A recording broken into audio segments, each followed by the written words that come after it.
The Kolhapur urban cooperative बँकेच्या 9 संचालकांना अपात्र ठरवण्याच्या मागणीसाठी बँकेचे सभासद संजय कुमार वाळके यांनी आज स्वातंत्र्य दिनीच बँकेच्या आवारात आत्मदहनाचा प्रयत्न केला।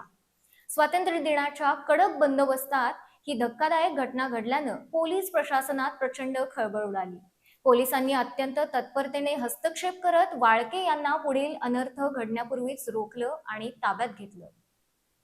द कोल्हापूर अर्बन बँकेतील 10 वर्षापेक्षा अधिक काळ संचालक असल्याचा बँकेचे सभासद संजय कुमार वाळके यांनी बँकेच्या संचालक मंडळावर गंभीर आरोप केले आहेत।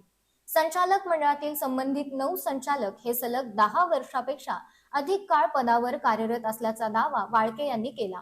सहकार विभागाच्या विद्यमान निर्देशानुसार हे नियमबाह्य असून संबंधित संचालकांवर तत्काळ अपात्रतेची कारवाई करावी अशी त्यांची मागणी होती। पण सहकार विभागाकडे वारंवार दाद मागूनही संबंधित संचालकांवर कोणतीही ठोस कारवाई होत नसल्याचा आरोप वाळके यांनी केला होता। न्याय मिळत नसल्यानं त्यांनी अखेर आत्मदहनाचा इशारा दिला होता। त्यानुसार त्यांनी आज थेट बँकेच्या आवारात आत्मदहन करण्याचा प्रयत्न केला। मात्र घटनास्थळी तैनात असलेल्या पोलिसांनी त्यांना वेळीच रोखलं आणि ताब्यात घेतलं।